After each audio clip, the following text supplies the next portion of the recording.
Estamos no mês de outubro e hoje vamos falar sobre o Outubro Rosa, o mês de prevenção ao câncer de mama. Para que esse papo aconteça, eu estou aqui com uma convidada super especial, que é a Josiane Torres, psicóloga e que viveu na pele o câncer de mama. Ela vai contar para a gente como passou por esse processo e como que a psicologia trata também as condições emocionais nesse caso. Bom, Jo, seja muito bem-vinda. Obrigada. Pode se apresentar um pouquinho, falar de você, e aí a gente continua falando sobre esse tema. Karina, primeiramente, muito obrigada pelo convite. É uma honra estar aqui, né, falando sobre isso. Então, eu sou a Jo, também sou psicóloga e passei pela experiência do câncer de mama.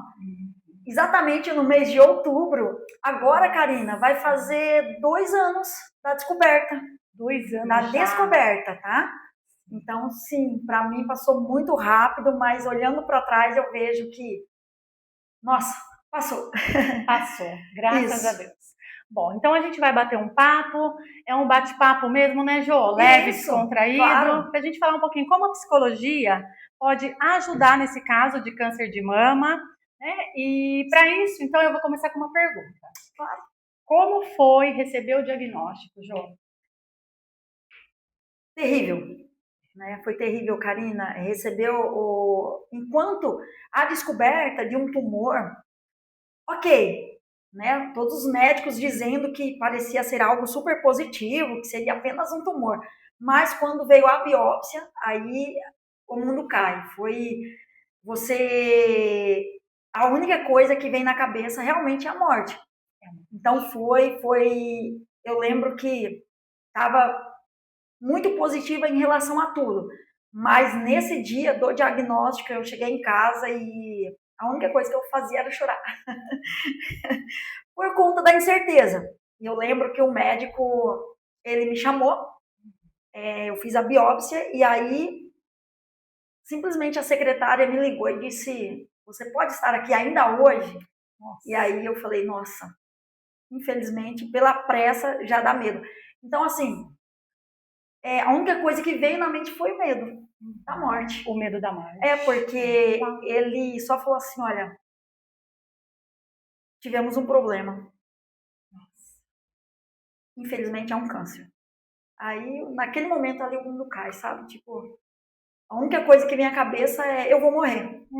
Antes eu imaginava que isso não fosse, sabe, uma coisa tão marcante. Tão impactante. Impactante, Né? isso. Receber, assim, esse nome, né? Esse Isso. diagnóstico. Sim, mas sim, por incrível que pareça, nesse momento a única coisa que você pensa é: eu vou morrer.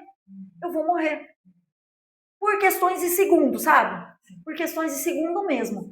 Mas a gente preconceituosamente concilia o câncer à morte. sim, né? sim. Sem conhecer, né? Sem Sim. saber como o estágio que está, o tratamento que tem, Sim. né? Mas a gente acho que faz esse link, né? Da doença, morte. Com a morte. E não sim, é. Né? não é. Né? Depois de todo o processo, você vai ver que existe um espaço de tempo muito grande entre você estar doente e a morte. Mas, inicialmente, eu acredito, quando você passa pela experiência, você vê que, naquele momento, todo mundo que você conversa é a mesma coisa. Todo mundo pensa: vou morrer. Então, olha que interessante, fazendo um ganchinho com o que você está dizendo, a importância de falar sobre câncer de mama, né? Não somente o câncer de mama, mas o colo do útero, né? A doença no geral. E principalmente da prevenção, né? Falar é prevenir, né? Porque faz com que cada vez mais mulheres procurem fazer como fala, exames, né? De prevenção. O autoexame. O autoexame, exatamente. Porque foi exatamente isso. Eu não tinha o hábito de fazer o autoexame. Exatamente porque eu já ia ao médico, né? Ao ginecologista anualmente. Você ia anualmente? Sim, sempre direitinho, fui. fazia os exames. E aí já tinha começado até o processo da mamografia. Né? Após os 40, com os 40 você já faz a mamografia. Exato. Então tinha tudo até então dado ok. E aí eu simplesmente senti uma dor muito forte A gente trabalhava juntas, né? Sim. Nós fomos colegas de trabalho mais ou menos 4 anos, né, Sim. Jô? E até acho que tem muitos temas aí para a gente fazer esse momento aqui, né, para a gente falar sobre. A gente viu muitas coisas juntas, né? Foi muito gostoso. Mas eu me recordo de você nessa época, antes disso, né? Você dizia, eu sinto uma dorzinha aqui, uma dorzinha ali. Eu também me queixava, né? Porque existem nódulos que não necessariamente são câncer, né? Sim. Nódulos benignos, cistos, né? Sim. Mas eu tenho essa lembrança de você se queixar de uma dorzinha aqui e uma dorzinha ali. E aí você fala, eu vou no médico, né? Eu vou no médico fazer exame. Então foi nesse período? Foi logo após. Realmente eu sentia algumas dores, só que então nos exames nunca deu nada. Não dava nada. Isso, até que um dia eu senti uma dor muito forte. Eu passei o dia todo, eu estava trabalhando e eram agulhadas de dentro para fora. Eram agulhadas. E assim, eu não entendia por que aquilo estava acontecendo. Exatamente, né, na mama, onde aconteceu o câncer. E aí, quando eu cheguei em casa, eu fiz o autoexame. E aí eu falei, opa, tem uma coisa estranha aqui. O que você sentiu? Eu senti um caroço. Duro mesmo do lado, né? Então, quando eu apalpei, eu falei, nossa, tem uma coisa estranha aqui. E era grande. E aí, rapidamente, já liguei pro meu ginecologista. Ele já fez, aí passei por todo o processo. Depois disso, ele já me encaminhou para o mastologista. A partir do momento que ele viu que existia um tumor, ele já mandou para o mastologista. Tá? E aí, com o mastologista, foi que veio o diagnóstico. Aí, ele falou todos os exames, eu fiz todos os exames iniciais, e pelo formato das experiências dos médicos, até eles diziam assim, olha, tudo indica que ele é benigno. Por quê? Porque ele não era deformado, ele era bem uniforme mesmo, ele se mexia, e aí o mastologista palpou disso, e depois eu fiz um ultrassom, depois eu fiz uma mamografia de novo, e todo mundo dizia a mesma coisa. E aí, provavelmente seria benigno, por conta dos aspectos. Só que tinha um diferencial. Eu sentia dor. Ele doía. Então, eu deitava, eu não podia deitar, por exemplo, com o braço direito, porque eu sentia ele no meu braço. E ele doía. Aí o mastologista pediu, né, até a biópsia, ele falou que realmente a única certeza que teria de alguma coisa seria com a biópsia. Mas tudo indicava que ele seria benigno. E aí a gente vai lá, né, para esse dia que você recebe esse triste diagnóstico, você sai de lá com esse diagnóstico e você faz o quê? Só chorei. Só chorei. Mas aí eu tomei a decisão. Por ser perto do final de ano, e a minha família, eu sou o primeiro caso, né? Realmente de câncer. Olha, sua mãe não teve câncer? Não. Tive duas irmãs que tiveram tumores. Uma irmã que teve um tumor no seio, benigno, operou e retirou. Uma outra irmã teve um tumor no braço, também benigno, retirou. E aí, em casa, eu tomei a decisão. Final de ano, festividades, a minha família é uma família muito grande. Qual decisão que eu tomei? De não falar para ninguém, até passar essa época do Natal, do Ano Novo, até porque tudo estava programado para ser em casa. Nossa. Aí eu não queria as pessoas me olhando, coitada, não. Porque acaba tendo esse olhar, né, Jô? Isso. De pena, né? De dó, de como se fosse coitada. Sim, até mesmo a morte. Exato. As pessoas veem, né? Tem essa ideia. Não sabem lidar, né, com essa informação, né? Então, aí eu guardei essa informação. E aí, quando passou essa época festiva, né? Que, no caso, as únicas pessoas que sabiam sobre o câncer era eu, óbvio, né? No caso, a Joyce e o Rô. Só nós três sabíamos. Pessoas muito próximas e íntimas de você. Isso, né? E o João. Mas aí a gente pediu para ele para não falar para ninguém. E realmente ele não falou. Ele não falou, né? Então a gente explicou para ele que ia ter o Natal, e aí ele ficou quietinho e não falou. Após essa data, aí a gente revelou para a família. E também aí as sessões de quimioterapia iam começar por volta de fevereiro, porque o médico, né, todo um trâmite de convênio, essas coisas, também o médico.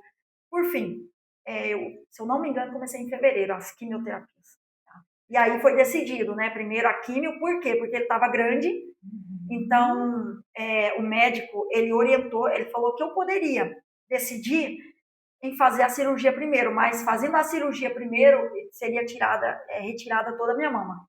Aí ele falou, olha, vamos tentar a químio, por quê? Porque a possibilidade dele diminuir é muito grande. E aí você não perde a mama. Aí a gente tira somente um quadrante. Tá? Importante dizer que cada caso é um caso, né, Jô? Isso. No seu isso. caso... No meu caso foi esse. Foi essa a melhor decisão, né? Junto com o médico, né? Você, sim, médico, decidiram juntos. Mas nem sempre é assim, né? Sim. Às vezes pode ser ao contrário também, né? Sim, existem casos que não tem opção, que realmente tem que tirar a mama. E aí, meu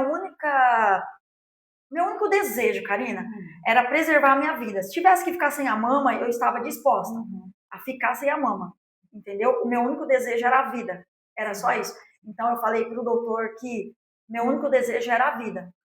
Aí ele falou, mas vamos tentar. Né? Aqui meu primeiro. Sim. E é importante falar, né, de preservar a mama, e acho que até depois a gente vai falar um pouquinho sobre isso, né, por essa questão do impacto, né, na autoestima também, né, Jô? Isso. Mas aí tá, e aí você conversa com a sua família, você, né, conta sobre o diagnóstico, como foi esse apoio? Foi importante? Você teve o apoio? Você acha que é fundamental? Eu digo como pessoa que você viveu e também como psicóloga. Como que você vê esse apoio familiar das pessoas que você ama, né? Que estão ao redor de você? Eu tive todo o apoio, mas eu tentei não deixar o sofrimento passar tanto para minha família. Eu não me sentia confortável, por exemplo, das pessoas falarem sobre doença. Então foi pedido para a família que eu estava vivendo. Eu queria só viver. E aí, diante de algumas questões, eu optei por, quando eu chegasse na minha mãe, que as pessoas não ficassem falando de doença. Quando eu fosse em algum lugar, que as pessoas não ficassem falando de doença. No geral. No geral. Então, assim, perguntava como eu estava, só que eu fiquei muito acolhida dentro de casa. E aí, o que acontece, Karina? Eu optei também por trabalhar. Por quê? Eu busquei todas essas orientações com o médico. Aí eu falei, doutor, eu posso continuar trabalhando com a quimioterapia? Eu posso isso? Ele falou assim, viva. E eu achei muito legal, porque ele falou para mim, viva. O quanto você puder viver, viva. Aquilo ali causou um impacto em mim, assim, inicial, porque eu pensei assim, nossa, será que ele está afirmando que eu vou morrer? Olha só, né? A mente, você está ouvindo algo, né, que é maravilhoso. Viva, você está viva, né? Não foque só na doença. A doença, ela não é você, né? Sim. Você está com uma doença, você não é a doença, né, Jô? Isso. Mas mesmo assim, a mente vai lá buscando o que você não quer, o lado negativo. Por quê? E aí, se a gente for falar culturalmente, né, alguns anos atrás, quase todas as mulheres que tinham câncer morriam. Claro. E aí, isso me lembrou. Então, essas incertezas, essas inseguranças de até pegar uma fala super, né, de autoestima e transformar. Aí depois eu voltei. Aí eu falei, opa, calma, não. Se ele tá mandando viver é porque eu preciso disso para poder lutar contra a doença, né? E aí foi onde eu optei por isso, Karina. Optei por viver. Dar o melhor de mim, continuar trabalhando.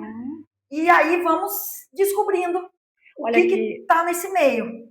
Que interessante, porque você falando me fez lembrar um caso que eu atendia, né, a esposa, uma mulher e o marido dela que estava com câncer, né? E ela vinha no consultório, ela chorava muito, né? Ela se queixava muito em ter que ser forte o tempo todo, né? Ela achava que tinha que ser forte o tempo todo para ajudá-lo.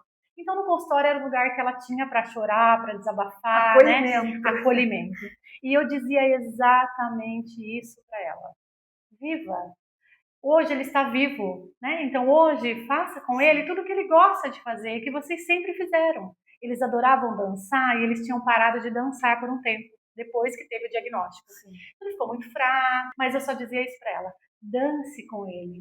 Ele gosta de comer, ele gosta, né, de comer tal comida, não está comendo mais, por quê? Porque eles pararam de fazer, porque não tinha vontade de fazer. Sim. Não que não podia mais comer. Sim. Falava, então volte a fazer essa comida que ele gosta Sim. tanto.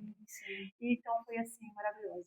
Eu lembro que depois de muito tempo ela me agradeceu, assim, dizendo: Karina, o que você me dizia foi o que foi fundamental para a gente viver aqueles últimos dias da vida Sim. dele, que foi muito ao contrário, né? Foi Sim. uma outra situação, Sim. mas que ela ficou muito grata, né, por ela ter feito o que ela podia fazer por ele, viver com ele. Um dia, 2, 10, 20. E você sabe, e depois ela pode entender o quanto isso foi importante para ela aproveitar aqueles momentos, né? E assim, é maravilhoso isso, porque as pessoas que conseguem entender esse viva, elas conseguem, sabe? Lógico, como você acabou de dizer, tem casos e casos, tá? Mas nesse caso, para ela que ficou, foi muito importante. Foi muito importante. Então, porque aí talvez... Ela tem lembrança de dias bons, independente do maravilhoso, é maravilhoso. E foi o que eu fiz, Karina. Então você não parou de trabalhar? Não. Aí a ansiedade veio bastante na primeira químio, quando foi marcada. O que é químio, como que é, como funciona isso. Conta pra gente. Sendo que existe toda uma preparação antes pela equipe do hospital. Então eu passei por nutricionista, por enfermeiros, tudo. Recebi um monte de coisa, sabe? E um papel onde eu tinha que andar com ele na minha carteira, porque onde eu passasse mal, as pessoas, a unidade de saúde que me atendesse, eles tinham que saber que eu era paciente oncológica. Fui a primeira quimioterapia, a que eu quase morri. Por quê? Porque eu não conhecia nada. Porque foi a primeira experiência. Eu não sabia absolutamente nada. Fui lá, tomei a sessão de medicação. Recebendo a medicação. Isso, né? Toda na veia. E tudo bem. Saí de lá, ok. Minha família me levou, depois me levou em casa. Ok, tô bem. Foi numa sexta-feira. Ué, sábado tô bem. Gente, que tal de quimioterapia é essa? Que todo mundo fala que passa mal. Tô super bem. Você tava bem. Aí no domingo, tudo bem. Tudo continuou normal a minha vida. No domingo, também estava tudo bem, tudo ok. Aí, segunda-feira, de madrugada, eu levanto para trabalhar e eu sinto o primeiro sintoma. Qual foi? Eu tenho o primeiro sintoma. Horrível, parecia que eu estava infartando. No que eu levantei, eu acredito que eu tive uma queda de pressão. Então, eu ia desmaiar, eu já gritei, corri para a cama. Aí, ali era o meu organismo reagindo, Karina. Eu não sei nem descrever a sensação, mas eu lembro que era horrível. Eu tinha vontade de vomitar, eu tinha vontade de, como se o intestino tivesse solto, a minha cabeça rodava, o meu coração disparou e a única coisa foi, me leva para o hospital porque eu não sei o que está acontecendo. Eu tinha a sensação que eu estava morrendo. Para mim, naquele momento, era como se uma reação que a qualquer momento eu podia morrer. Então, fomos para o hospital. E aí foi uma loucura, né? Criança para a escola, faltar serviço me levar para o hospital. E fui, por sorte, o enfermeiro que aplicou a quimio em mim na sexta-feira foi ele que me atendeu. Nossa, e aí ele veio, aí ele falou: olha, você recebeu quimio sexta-feira, foi sua primeira, é reação da quimio. Ele aí já estava preparado. Foi totalmente. Como que é importante um profissional bem preparado? Como que é importante? Eu que cheguei lá, aí ele, né, fui pro soro, aí ele falou que não era nada grave, que era só a reação da medicação no meu organismo. As minhas células começavam ali a ser atacadas. Aí ele falou assim... Porque para você combater... Bom, nós não somos médicas, né? Então, talvez eu pelo menos, né?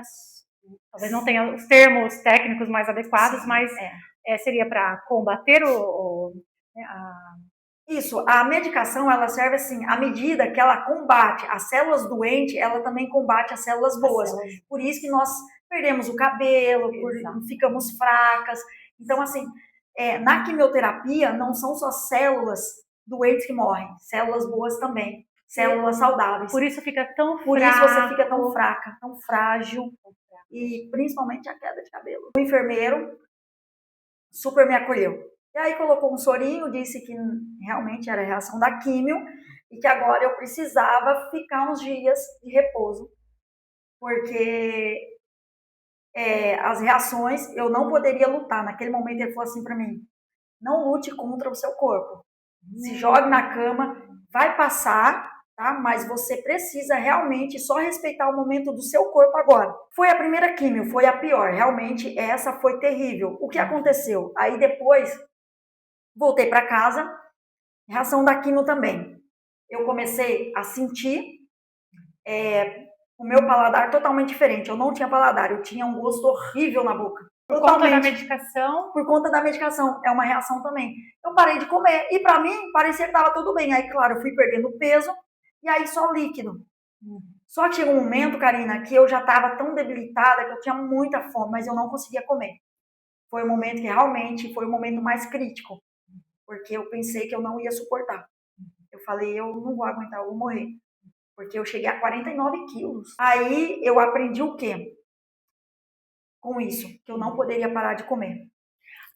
Eu não poderia parar de comer. Você tinha que insistir. Isso, eu tinha que insistir. Por quê? Porque o meu organismo está sendo atacado e eu não estou suprindo ali algumas necessidades dele. Então, realmente, ele estava ficando cada vez mais fraco, né? Então, assim, a primeira químio foi de grande importância para mim, onde eu observei tudo que eu estava passando para não passar na segunda. Quanto tempo da primeira para a segunda, Ju? O meu ciclo era de 21 dias. De 21 Dava praticamente um mês, mas era de 21 dias. Só que o médico já avisou que com 15 dias após a primeira químio, meus cabelos começariam a cair. E começaram? Começou 15 dias certinho. E aí eu lembro que eu lavei o cabelo e na hora que eu passei, eu me assustei. Eu falei, não, tá começando, tá começando. E aí eu não lavei mais o cabelo. Com medo de cair. Para não cair o cabelo. Para não cair. Mas e até quando você conseguiu segurar? Não muito tempo, porque aí realmente ele caía muito. E aí eu já, né, porque eu continuei sendo, tá? O câncer não fez eu parar de ser mãe, não fez eu parar de ser dona de casa, não fez nada. Eu continuei.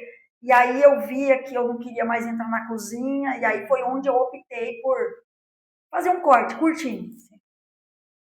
Depois do corte curtinho, eu optei e não continuou caindo. Eu sabia que ia chegar no nível careca. E aí eu passei a máquina, mas continuou caindo porque começaram a aparecer as falhas. Aí eu falei, não, agora é o momento. Então, o que aconteceu? Na primeira químio, para a segunda, praticamente eu já estava careca. Foi rápido esse processo. Foi. O que era mais difícil para você? Pensar em ficar sem cabelos, né, careca, ou perder o seio? Já na primeira quimioterapia, pelo exame que foi feito, né, já era bom, já era muito positivo. Então, assim, eu tive, no processo de quimioterapia, eu tive, né, já uma certeza de que eu não perderia o seio. Então, o que mais impactou seria a perda do cabelo. A perda do cabelo. Porque pensando em ficar careca, eu esqueci totalmente a questão do seio.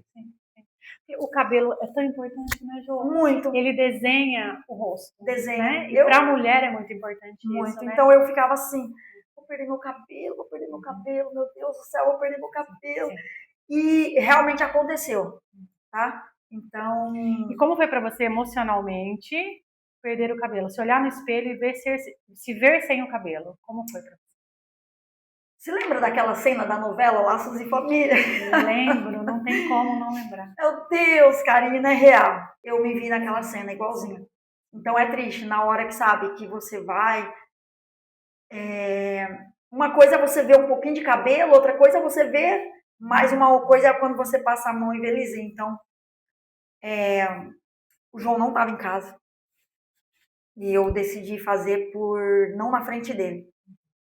E aí, meu Deus do céu, chorei horrores, choramos, né, horrores, porque eu me olhava no espelho e eu falava, não, não sou eu, não sou eu. Tipo, É como se esse momento ele concretizasse a a doença. doença concretizou. Porque até então eu tava tudo bem, mas aí na hora que eu raspei a cabeça, literalmente, se concretizou ali, sabe? Tipo, o segundo choque, eu estou com câncer. E agora todo mundo vai saber que eu tô com câncer. Acho que são algumas barreiras, né, que vai ultrapassando. O primeiro é aquele medo do diagnóstico, Sim. né, e que pelo medo não dá para evitar, né, porque se você Sim. tem um nódulo, se você tem uma dor, precisa procurar ajuda, Sim. né, João? Uhum. Aí vem o diagnóstico positivo. Aí segundo, o início da quimioterapia, né, como Sim. vai ser esse processo. Aí terceiro, perder o cabelo e todo mundo saber, né? Que ali Sim. já é assim, realmente, olha, agora não dá mais para esconder. E aí eu optei por uma prótese. Como? Exatamente por conta dessa questão. Eu não queria ser uma doença nos olhos das pessoas. Eu não queria ser a doença. E aí uma única vez que eu saí, e foi muito interessante, porque teve criança que ficou me olhando, e eu lembro perfeitamente, no supermercado, eu fui no supermercado, e eu decidi ir careca. E aí eu lembro que uma criança estava com um homem, e ele falou, olha, pá, a moça tá careca. Eu lembro que você me disse uma coisa muito importante. Você falou assim, Karina, parece, não sei se foi bem, né, exatamente assim, mas eu tenho essa lembrança de você me falar, Karina, as pessoas não se impactaram tanto de saber que eu estou com câncer, mas sim que eu estou sem o cabelo, ou que eu ia perder o cabelo. Eu não sei se foi pessoas da família, se foi pacientes, enfim. Mas eu lembro dessa fala, Jô. Sim, sim. E a minha mãe, por já ser bem idosa, né? Mas aí eu fui falar com ela e eu fui de peruca. E aí depois eu fiquei sabendo que ela queria muito me ver careca. Olha só. E aí aquela cena foi, sabe? Pra mim foi uma cena chocante. E ela falou assim, minha filha, você tá doente? Eu falei, tô, mamãe, mas tá tudo bem. Tá tudo bem. Ela falou, mas você tá com cabelo. Aí eu falei, não, mãe, não é meu cabelo. A senhora quer ver? Ela falou assim, é. Aí eu tirei, assim, ixi, aquela cena ali, aí a lágrima caiu, porque ela, até hoje, quando eu lembro disso, me emociono, porque ela falou assim, minha filha, você tá doente? Aí eu falei, não, mas tá tudo bem, mamãe, tá tudo bem. Ó, isso aqui é passageiro.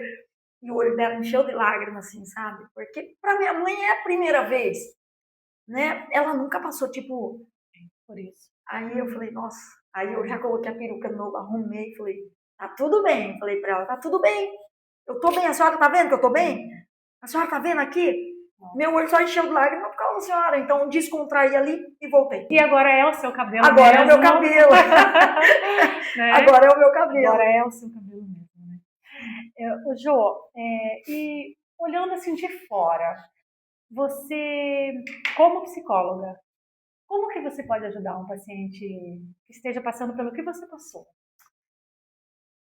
Eu digo a mesma coisa que o médico disse pra mim. Viva. Viva. Então, estar ali com as pessoas, todo ambiente que você vai tem que tomar muito cuidado, porque a tendência, infelizmente, é das pessoas falarem de doença, mas ainda assim a opção é sua. Eu optava, todas as vezes que eu ia para sessões, eu optava em não conversar muito, porque uma única vez que eu conversei, eu voltei para casa muito mal, achando que ia voltar tudo de novo. Então eu optei por não conversar com ninguém. Ficar quietinha ali. Exatamente para isso. Para quê, Karina? Para não me contaminar. Porque, infelizmente, é um lugar que as pessoas só falam de doenças. E você ouve de tudo. Então, você diz no hospital? No hospital, lá. Nos outros ambientes também. Então, eu mostrava para as pessoas que eu estava vivendo, eu estava trabalhando. Né? Então, eu repousava somente aqueles dias de reação da quimioterapia. Por quê? Porque eu entendi que era o limite do meu corpo. Eu precisava ficar deitada e me alimentar. Então, eu bebia muita água, porque precisa, porque a quimioterapia, muita medicação ataca os rins. Então, muita água, suco.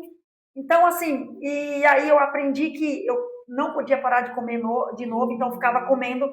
Mas, viu, saía, vivia. Então eu trabalhei, andei de carro, andei de moto, sabe? E aí viajei, até viajei. Com todos os cuidados, né, Com todos os cuidados, isso, com a orientação médica. Exato. Então, é importante isso. E muito cuidado com, infelizmente, com o que vem de fora as pessoas, sabe? Aquela questão de você chegar perto de um paciente oncológico e já mostrar, sabe? Oh, coitadinho, isso é terrível. Acho que o olhar de pena, ele é muito triste, né? Karina, isso era o que eu menos queria. Quando a pessoa já vinha, nossa, mas eu falo, epa, calma, tô viva, tô bem. Então, Karina, aí após a químio, veio a cirurgia, né? Então eu passei pelo processo da cirurgia, onde não foi retirada a mama inteira, foi somente um quadrante, né? Eles dizem quadrante. Após a cirurgia, eu fiz rádio, então fiz 15 sessões de rádio, também, viu? Tudo indo para o hospital sozinha. Após a rádio, eu fiz também 15 sessões de imunoterapia. Imunoterapia. O que é imunoterapia, Ju? A imunoterapia também é uma aplicação de uma medicação para que você ganhe imunidade. Porque suas células foram danificadas, não, suas células foram atacadas, as boas. Então, aí, ó, tem perda de peso, tem uma série de coisas. Então, a imunoterapia é uma medicação para que você volte a ganhar, a ter resistência, a imunidade mesmo. Fiz 15 sessões. 15 sessões. Depois disso, eu toquei o sininho. O famoso sininho. A gente pode chamar de cura? Sim. É realmente o termo que o médico usou. Você está curada. Curada. Após esse período de tratamento, né? Na busca realmente da cura. De 2 anos, mais ou menos? Foi mais ou menos 2 anos. Tá. Isso, né? Até a descoberta, até realmente terminar. Eu tocar o sininho foi aí 2 anos. 2 anos. Aí agora, Karine, eu fico por 5 anos em acompanhamento. Fazendo exames de quanto em quanto tempo, você sabe? Então, o primeiro eu fiz de 21 dias. Aí depois agora, o médico já pediu, né? Eu acho que um mês passado eu fui nele, no oncologista, que é com o oncologista. Aí eu vou voltar só em janeiro. Tá. O mastologista também. Eu tenho que voltar com ele, também volto em janeiro. Então, assim, diante de exames, né? Exatamente para ver se não tem nenhum foco em algum lugar, sabe? Mas por 5 anos, isso é certo. Ele falou que eu vou ter que permanecer 5 anos fazendo exames. Acredito que exames um pouco mais, né? De um espaço para o outro, um pouco mais, sei lá, maior. Mas, na verdade, assim, não muda muito do que nós mulheres temos que fazer, né, Jo? A prevenção, né? Então, a cada ano ir no médico, fazer os exames, né? De mama, colo do útero, né? Então, você vai estar ali fazendo esses exames, mas levando para o oncologista e mastologista, no caso. Não só para o ginecologista, por exemplo, que seria normal. No caso, agora, continuo com o ginecologista. Sim, com consultas anuais, né? Anuais. Jo, de tudo que você viveu, desde o diagnóstico ao dia que você tocou o sininho, ou até agora mesmo, por exemplo, né? Porque você está aqui viva, graças a Deus, e contando a sua história. De tudo que você viveu até aqui, depois do diagnóstico, o que foi mais difícil para você? Karina, eu acredito que tenha sido realmente a perda do cabelo. Porque desconfigura, né? A nossa face, sabe? A nossa autoimagem. Molda o rosto, né, Jo? E realmente, quando você fica sem, você não se reconhece. Então, isso para mim foi o momento mais difícil. Mais difícil. Tá? Realmente, em relação à doença, né? Eu tive no meio aí uma internação, mas eu acho que em relação a você encarar mesmo, porque quando eu fiquei careca, aí parece que ficou destacado, sabe? Câncer. Como psicóloga, né? E passou por tudo isso, né? Como pessoa e como psicóloga, o que você vê hoje, assim, que é fundamental no tratamento de uma pessoa que está passando pelo tratamento do câncer de mama, no caso, né? Por conta do Outubro Rosa. Sim. Mas o que você acha que é fundamental no tratamento, na parte psicológica? O acolhimento. O acolhimento. Então, eu optei em não ficar falando, né? Me constituir como se eu fosse uma muralha. Porque eu queria passar isso sozinha. Sozinha no sentido, eu não queria passar o meu sofrimento para as pessoas. Porque eu não queria que as pessoas me vissem, sabe? fragilizada, eu também tinha esse cuidado de também fragilizar, principalmente a minha família. Eu não queria falar doença. Lembrando, eu queria viver. Então, eu queria falar de tudo. Ué, fulano foi pra praia, tá fazendo isso, fazendo aquilo. Eu queria falar disso. A vida acontecendo. Isso. Então, eu simplesmente optei para que o foco de toda a conversa, onde eu estivesse, não fosse eu. Lá nas sessões, eu tinha a psicóloga. Então, lá eu podia falar da minha dor. Lá eu sentia liberdade, sabe? Realmente falar da minha dor, dos meus medos, né? Porque era uma profissional. Agora, uma pessoa que está passando por isso, a família, como acolher, principalmente perguntar como que a pessoa, o que pode ser feito para que a pessoa se sinta bem, sabe? Importante saber o que aquela pessoa quer. Sim, essencial. Porque o que foi para você pode não ser para o outro, né? De repente, fulano está passando pelo mesmo problema. Mas aquela pessoa, a personalidade daquela pessoa, de repente aquela pessoa que gosta mesmo de ser abraçada no sentido, sabe? Colocada no colo, digamos. Mais confortável. Emocionalmente. Isso. Porque tem gente, de repente, Karina, uma pessoa que você, por exemplo, agir como agiu comigo, você não quer falar de doença, exatamente para a pessoa não ficar constrangida, a pessoa pode se sentir mal. Porque a pessoa pode não se sentir acolhida, a pessoa pode se sentir ignorada.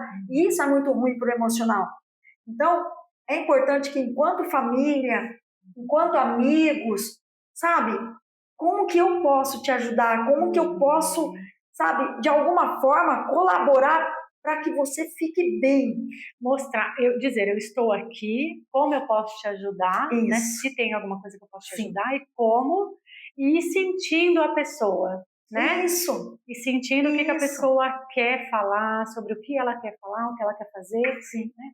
Porque é um momento muito delicado, né, Jo? E ninguém sabe como agir. Sim, né? Sim. A família, os amigos não sabem como agir, sim, né? Então precisa perguntar. No meu caso, eu já falei para as pessoas o que eu não queria. Ou seja, vocês podem falar sobre tudo, mas não fala de doença, por favor.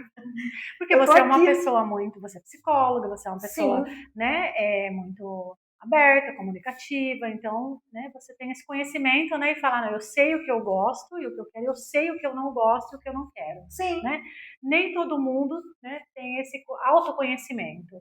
Mas então acho que fica a dica perguntar o que é melhor para a pessoa, né? Perguntar como você pode ajudar ela a passar por aquele processo. Perfeito. Acho que fica muito mais assim. Isso é acolhimento, né? Isso, muito, né? Porque, veja,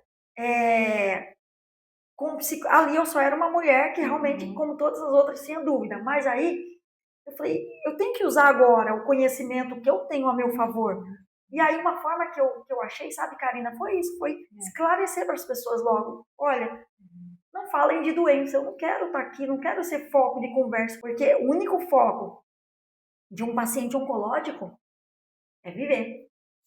É viver, então não é momento de você chegar, não é momento, sabe, de exigir nada daquela pessoa.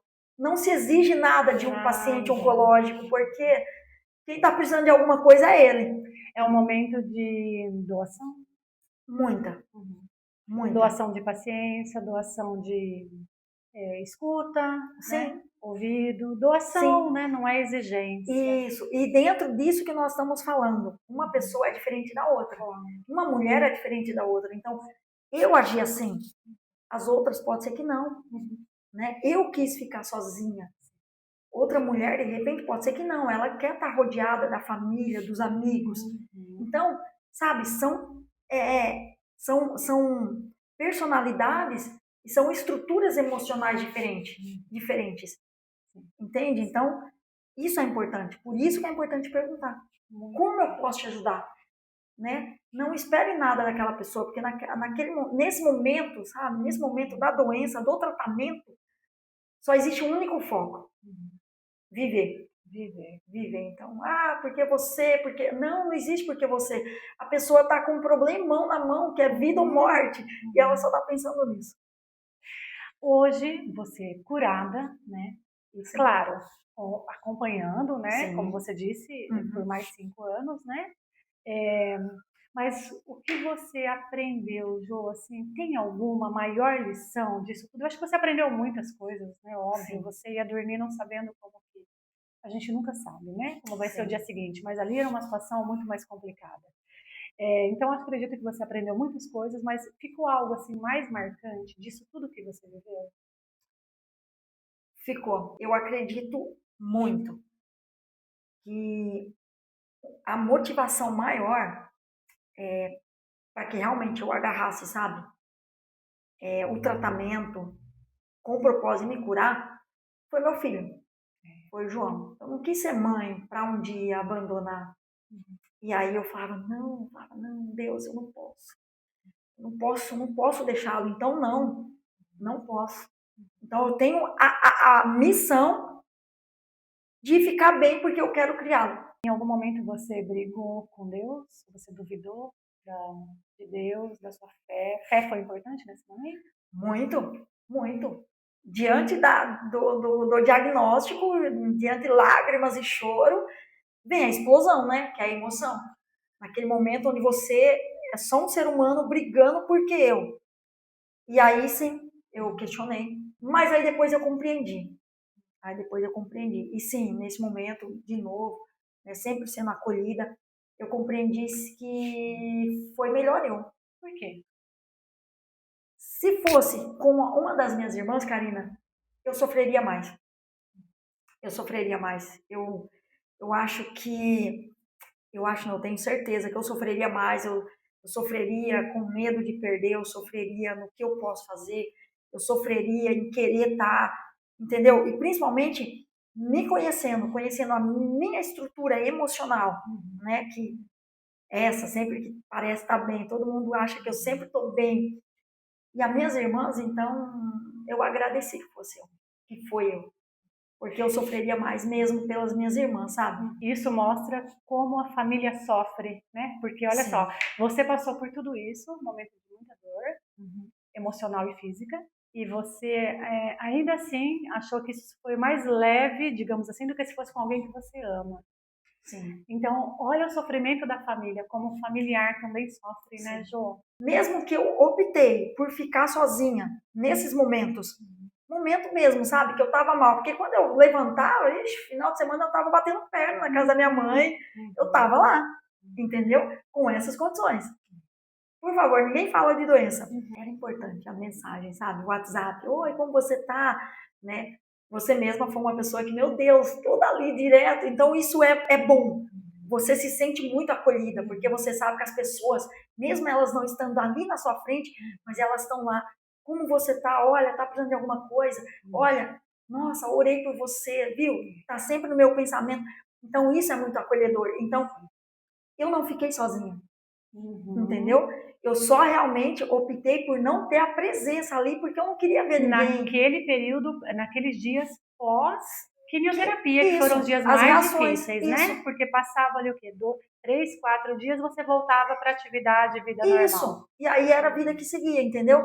Mas assim, e aí, sabe, essa questão do acolhimento, sabe, por Fundamental. mensagem, é maravilhoso. Fundamental. Porque você fala, nossa, tá todo mundo comigo. E aí, sabe, como você tá, sabe, a questão do querer saber como você tá. Então, assim, é fundamental. Não é porque, olha, fulano não quer visita, agora eu abandono. Não, faz a sua parte. Eu lembro, Jô, que teve dias, né? Acho que em algum momento, né, eu tava querendo desabafar alguma coisa, né? E eu lembro que eu ficava assim, nossa, eu queria tanto falar com você. Eu te contei isso, né, Jô? Eu queria tanto Sim, falar alguma coisa, desabafar alguma coisa, mas parecia que tudo que eu tivesse não era nada, né, em vista do que você estava passando. E você me disse, Karina, é a sua dor, é o seu problema, né? Eu tô aqui do mesmo jeito, né? Pode compartilhar, mas eu acho que tem esse receio um pouco, né, das pessoas. Claro que quem tem empatia, né, de reclamar, de passar um problema, de partilhar algum problema, né, que você fala, nossa, sim. essa pessoa está passando por isso. Mas eu acho que pode até ajudar também, né? Muito. Porque ali você vai tirar forças e Sim, também de aconselhar, também de acolher e também de orientar, sem, claro, sem cobrança, né? Porque ali eu não estava te sim, cobrando nada, mas eu estava sim, partilhando uma dor sim, minha, um problema meu, né? Um desabafo. sim. E você falou, não, por favor, pode falar, eu tô aqui. Isso era maravilhoso, porque me fazia sentir viva. Teve gente que falou pra mim, acho que até você mesma falou, mas eu lembro que teve gente que falou pra mim assim, ó, nossa, que X que eu tô vivendo, o que é perto do que você tá vendo? Eu falei, isso é a sua dor. É diferente da minha. Eu sinto de um isso. jeito, você sente de outro. Exato, eu Não tem lembro de nada a ver você uma me coisa com a falar outra. isso. Né? Então não tem. É. Porque, viu, cada um sente a sua maneira. Nossa, olha, a depressão pra mim, olha, viu, eu tive medo da depressão. Eu tive medo. Em um momento que eu falava assim, meu Deus, será que eu tô entrando em depressão? Não, não vai me pegar. Não, não vai. Você não entrou em depressão? Já? Não, mas eu tive medo. Porque eu ficava, sabe? Mas o seu medo não te paralisou. O seu medo Não. fez com que você criasse forças e enfrentasse Sim. a vida para você não entrar em depressão. Sim. E eu sei exatamente. E o mais legal é estranho falar mais legal. Mas, pode falar, você pode falar o que você quiser. O mais interessante de tudo isso é que eu, me analisando durante todo aquele período ali, ainda pensando, meu Deus, de onde veio isso? Olha, eu preciso estar bem, porque eu preciso ajudar o meu organismo também a reagir. Foi fundamental para você entender, né, e aceitar que para você fazia sentido, né, esse fundo emocional. Por quê? Porque foi aí que você encontrou forças emocionais para lidar com tudo isso, né? Sim, e o quanto que o emocional é importante, a ponto de eu trabalhar o meu emocional para poder me ajudar. Me ajudar. Então, assim, é fundamental. Por isso que eu te falei, né? De repente, foi aí, olha, né, só uma mulher sofrendo, mas, poxa, eu tenho conhecimento, então vamos atrás. Então, eu usei isso, sabe, a meu favor. Né? E aí, na frente, na hora lá da sessão com a psicóloga, olha que interessante, né? Eu colocava minhas dores, o acolhimento. Maravilhoso. Ali você podia, né, falar o que você não queria falar para outras pessoas. Sim, exatamente, para não preocupar, para não magoar, para não causar também uma dor nas pessoas que estavam ao meu redor, entendeu? Para não causar preocupação, entende? Então, assim, nossa, tudo fenomenal fazer terapia, né, Jô? Muito, importantíssimo. Meu Deus, ali eu vi que, tipo assim, como que a nossa profissão é maravilhosa. É maravilhosa. Porque você sabe, você pode jogar tudo, falar sem medo, a pessoa não vai te julgar, ao contrário, ela vai te apontar coisas que você fala, caramba, não é que é mesmo? Não é que eu não pensei nisso? Não é que faz sentido mesmo, né? Jô, hoje, né, você tá super bem, né? Você tá aqui contando a sua história, né? Sim. E muitas pessoas não têm, né, não tiveram, né, essa chance de contar a sua história, né, Jô? A gente sabe disso, infelizmente, né? É uma doença grave, né? Que tem tratamento, que tem cura, mas não para todos os casos, depende dos estágios e uma série de fatores, né? Isso. Mas falando de você está aqui bem, viva, contando sua história, né? Eu fico muito feliz de estar aqui vivendo isso com você, né? Porque eu vivi de alguma forma, né? Te acompanhando tudo isso, acompanhando você passar por esse processo, né, Jô? E sei lá, o que você hoje, assim, olha para trás e você se vê em que momento da sua vida? Tem algum projeto que você colocou em prática, que você deixou para trás? Você tem projetos futuros? Isso hoje é uma preocupação para você? Como que você está nesse momento? Sim, tenho, né? Tanto que acabei publicando pelas redes sociais a minha história também, né? Pedacinhos. Faltou muita coisa, perdi muita coisa, mas exatamente para mostrar isso também, sabe? Para as mulheres, o quanto que é importante você se manter bem emocionalmente, você buscar ajuda. Então, tem aí algumas questões, né, na profissão que eu estou reformulando. Então, hoje eu vejo a nossa profissão, sabe, com outros olhos, porque eu tive a oportunidade de estar do outro lado, de paciente, vejo o quanto que é fundamental. Então, sim, tem um olhar até diferenciado hoje. A essa questão das dores, né? Mudou totalmente, porque, viu, a minha dor não é sua dor não é minha dor, cada um sente da forma, diante de uma estrutura emocional. Então, assim, muita coisa mudou. Projeto seria mais isso mesmo, sabe? De palestrar sobre isso, né, para mulheres, principalmente, para incentivar mulheres a cuidar mais do corpo, da saúde mental, cuidar, fazer o autoexame, que é importantíssimo. Então, salva, né? A partir do momento que você descobre algo no seu organismo que é inicial, isso dá muito mais chance para que a medicina te ajude a encontrar, né, a cura. Eu fico muito feliz, né, de estar aqui com você, de ter esse momento, né? Que agradeço, Karina. Teve muitos momentos, né, de muitas alegrias enquanto a gente trabalhou juntas, né, Sim, Jô? Que a muito. gente, ai, como a gente se lamenta de não estar juntas mais trabalhando, né? Porque muita coisa Nossa mudou. sessão terapia. Lembra? Nossa sessão terapia, né? Era muito bom, né? Mas a vida, né, profissional aí fez a gente, né, para alguns caminhos diferentes, né? Mas que faz parte. Ele faz parte, e que bom, né? Sim. Mas a amizade sempre permaneceu, né? Pude participar de toda essa dor da minha maneira, um pouquinho à distância, né? Por conta da gente morar em cidades diferentes, né, Jô? Mas eu fico muito feliz de estar aqui hoje com você, vivendo essa vitória sua, tá? Eu também. Parabéns, viu? Obrigada. Muito obrigada de coração, Karina, estar aqui compartilhando, né, com você. Eu acho que provavelmente isso pode ajudar muitas mulheres, até mesmo a se cuidarem, né?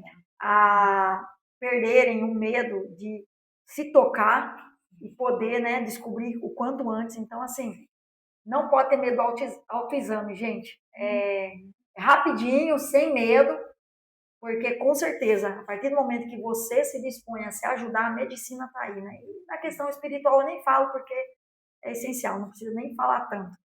Ela é essencial. Obrigada, Jô.